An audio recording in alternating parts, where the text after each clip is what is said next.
ladies and gentlemen, the President of the United States and Mrs. Trump.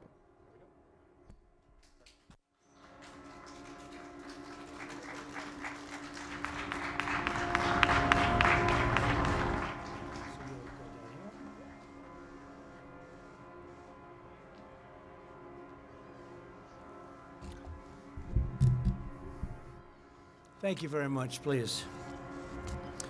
Those are friendly truckers. They're on our side. It's almost a celebration in a way. Please, sit down, please. The First Lady and I are thrilled to welcome you this afternoon for our second event, recognizing extraordinary Americans who have responded to the invisible enemy. We know what the invisible enemy is. We've learned a lot. With exceptional bravery and commitment and love, and we appreciate it very much. Great job, fantastic job.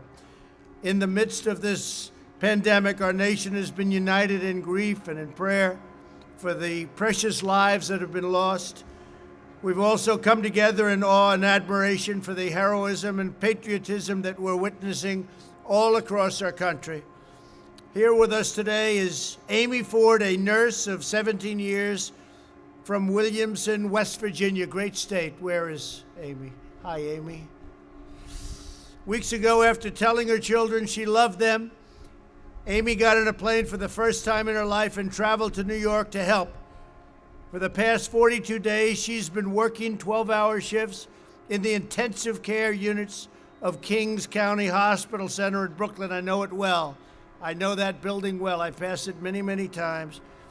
And Amy has been serving the coronavirus patients around the clock. She once held the hand of an elderly patient all night long, just so the woman would not feel alone. Boy, that's something. Thank you, Amy. That's incredible. I want to thank you for what you've done. What a great story. I've heard about this story. Please come up and say a few words. Please, Amy. That's great.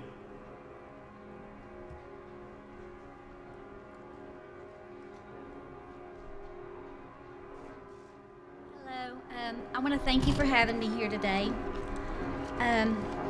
Being able to serve our country as a frontline worker during this pandemic has truly been an honor. Like you said, I've been an RM for 17 years. Under normal circumstances as a nurse, I would have an idea of a treatment plan, and unfortunately, I was not afforded that comfort in the beginning of this pandemic. These were not normal circumstances. There were times of trial and error and a whole lot of prayer. I had to adapt to a new way of nursing. One where treatment was still unknown. One where families had to trust my word and I had to prove that my word was trustworthy. One where I could only provide comfort by holding my patient's hand, because I could no longer give comfort with numbers and statistics of success rates. Those were unavailable in the beginning. I provided families comfort through FaceTime calls, holding my phone up to a patient's ear, hoping that by hearing their loved one's voice, it would in turn give them comfort as well. This experience has been one of the most emotionally challenging things that I've ever been through, but it has made me a better person in the end. There is a light at the end of the tunnel. We are beginning to see progress, and we are starting to see stories of success. This virus may have initially caught our great nation off guard, but we will overcome this and we will prevail. Thank you. Amy, did you ever catch the virus? Did you ever? No. You never got it. So with all of that long hours and with very, very sick people, you never caught the virus. No, sir. What do you attribute that to? PPE. Oh, really? Good. Good protection. We have had protection. So you feel, so you've had great protection. I have. So you feel that if you have the protection, you won't catch it. You feel that? I feel that's what's protected me. That is fantastic. Good. Yes. Wow. And I have not had any me personally, I have not had any shortage of PPE. And your coworkers, do they? Not at the hospital that I'm at, no. That's incredible. So you provided all have very excellent- good equipment, as the Yes. expression goes, right? The Yes. gowns and the masks, everything. Thank you very much, Amy. Thank you. That's great. Amazing.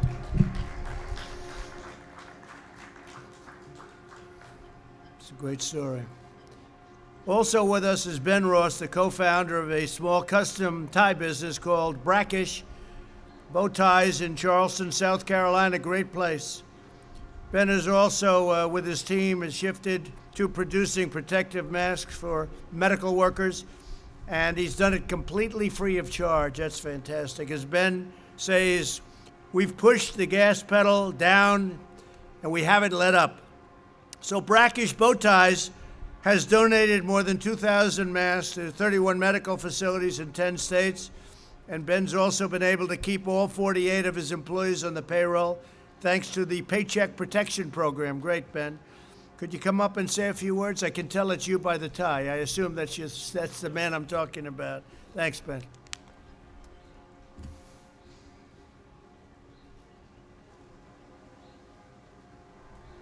Thank you so much, Mr. President. Thank It is you. truly an honor to be here. Thank you, Ben. It is because of Jeff Plotner's guiding hand, the passion of the entire Brackish team, and the leadership of this country that we are being recognized here today.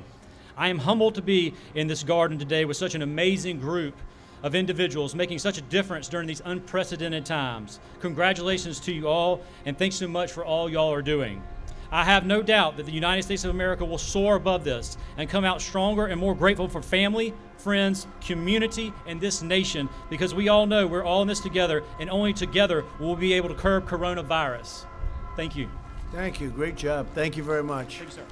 Fantastic. And I like that tie very much, by the way. Today we also honor Sergeant Spencer Garrett, an officer with the New York PD, that's New York's finest, that's for sure, right? Who contracted the coronavirus. After 4 weeks of fighting a painful battle against the virus, Spencer recovered and immediately returned to the front lines. Grateful for all of the support of his family, friends, colleagues, and time, all of the people and the work he's done, Sergeant Garrett wanted to provide that same kindness to others. And I know so many of the people members of New York's finest that we love them and say hello to them, okay? With the aid of his union, Spencer's made it his mission to support these fellow New Yorkers. So if you would, I'd love to have you come on up and say a few words. Thank you.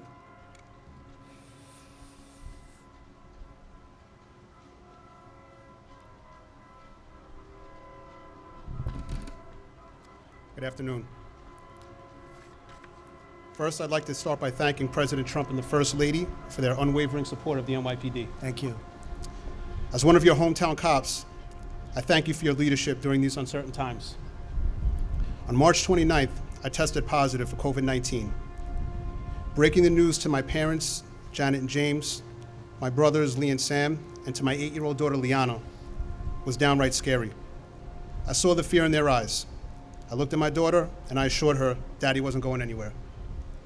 After a vigorous 1-month fight, I returned to duty in late April. After the experience with the virus, I felt compelled to help the residents of the housing developments that I patrol in East Harlem, New York.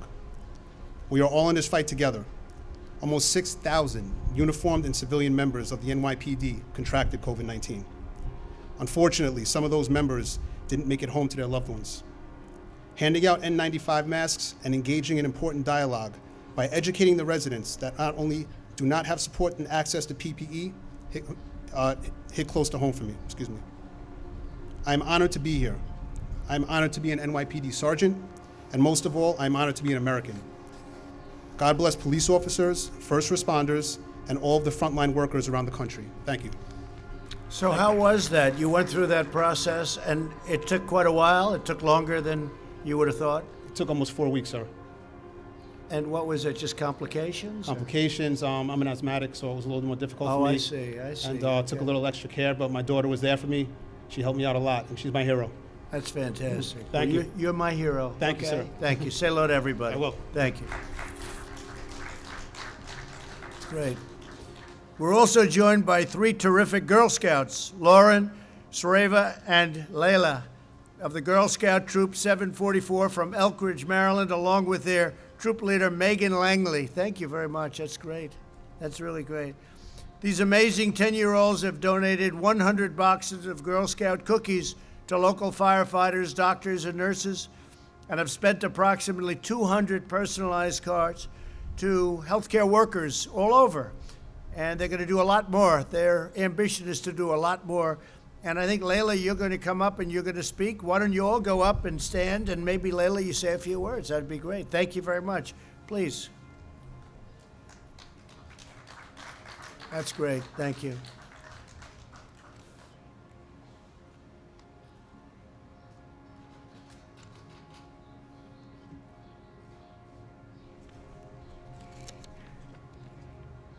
Hello, my name is Layla Khan with Girl Scout Troop 744. I just wanted to say thank you, Mr. President. It is an honor to have been invited to the White House, and it has been a very exciting day. We'd like to first thank you and your staffers for ensuring our safety today. We appreciate all the safety measures that were put into place. In the middle of March, when everything began to shut down, we, like many Americans, felt compelled to support our healthcare and other essential workers and show our appreciation. We donated cases of cookies to our local firehouses and hospitals, and we made cards to mail to hospitals in our community. Our troop has a number of parents that are healthcare workers, so one of the parents helped to take our personalized cards and place them on the lockers of doctors, nurses, and other essential workers throughout Children's National Hospital. While we are honored that the troop was invited to be here today, we know we are just part of the millions of other children out there that are doing amazing things to support their community, their friends, and their family. It is a privilege to be here representing all of them. They've made cards, painted pictures, held virtual parties, and have demonstrated how we are all in this together. Our message is that everyone can do something, whether it is donating cookies, adjusting to distance learning, or just helping out our parents. We have come together to support each other during this uncertain time. Thank you for the opportunity to serve our community, our essential workers, and our country. Thank you very much. Thanks, Layla. What a great job. Thank you very much. Thank you. Thank you. Thank you very much, all three. Great job. Also with us today is Clay Young, a real estate developer and landlord from Jonesboro, Arkansas.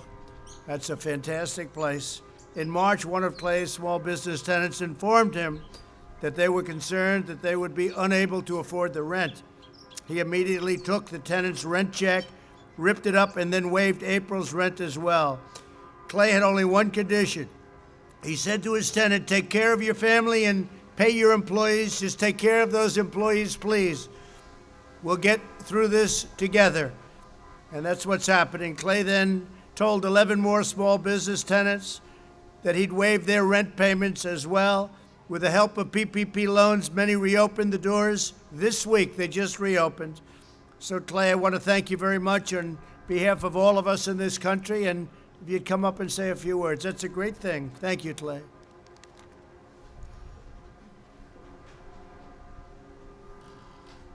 Thank you, Mr. President. Thank you so much for having my wife very Pam and much. I here, and the First Lady. Thank you. It's truly an honor. I also want to say how proud I am to be part of a community and a great nation that we've all gathered together to help one another through this trying time. You know, the work that I've done in my hometown of Jonesboro, Arkansas, the focus of that has been on making my community better. As I saw what the virus was doing, and I saw what the virus would be doing to the small business and to the employees of the small business, I realized that I needed to work with my tenants, and forgiving the rent was the only option. And I remembered thinking, you don't kick people when they're down. And over the last 20 years of being a small business myself and a developer and also a landlord, there's been tough times. And in those tough times, I remember those people that came and they helped me and my family. And so in that moment, I thought this is my chance to maybe just have some gratitude and some humility and pay that forward. And I will always remember those people. So then after that, I helped my tenants with the PPP loans, and I helped them help to participate in this amazing program that what has really served as an invaluable bridge for us all, which brings us to where we are this week. So as we work towards reopening the economy and maybe returning our lives to some sense of normalcy, I just want to say thank you so much again for having me here today. Well, I want to say to you also, and being a landlord is a pretty good business, and I heard you've done really well, and it's nice what you've done, Clay. We appreciate it very much. Thank you, sir. Thank you. Say hello to the people of your state. Your state is wonderful. Yes, sir. Thank you. I like it. You know that. Thank you, Clay. So during this difficult time, our citizens are rising to the challenge, just as generations of Americans have done before us. America has never faced a trial like this. We've never had anything like this happen. But we're going to endure, and we're going to thrive, and we're going to do better than ever before. The men and women we honor today remind us that the bonds that unite us in times of hardship can also raise us to new heights as we reopen and recover and rebuild. In the months ahead, we will harness our love and all of the things that we hold so dear to our heart for our family, for our community, and for the country, and we'll make America greater and stronger than ever before, and we're going to transition into greatness. We're going to be seeing it, and you're going to be seeing it very soon. There's a pent-up demand, and there's a pent-up love, and there's so many things happening, and you're going to see the fruits of all of the work that we've all been doing, working 24 hours a day in some cases. So I'd like to thank everybody for being here, especially our great heroes, because that's what you are, heroines and heroes. It's exactly what you are. And I'd now like to ask these wonderful and courageous Americans to come forward as I present them with a letter of recognition. And I want to thank our First Lady. This was a very important event for First Lady Melania. Thank you very much. Great job you're doing. Thank you. Thank you, honey. Okay, please.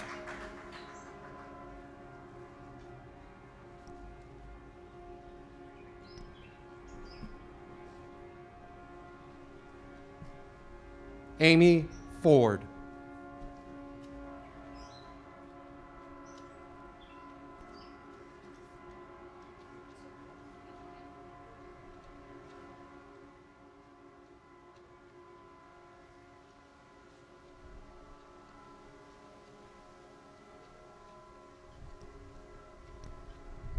Ben Ross.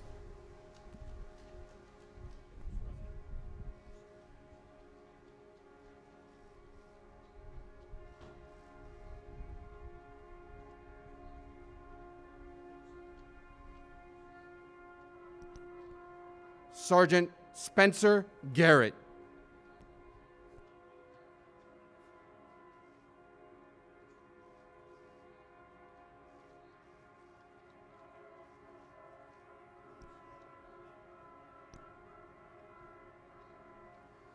Lauren Matney.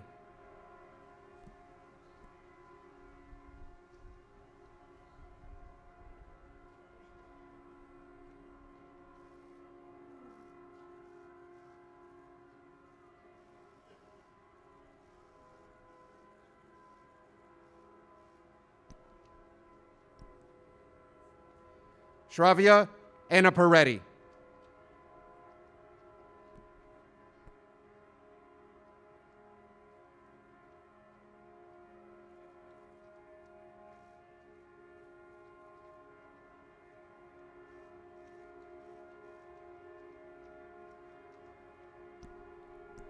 Layla Khan.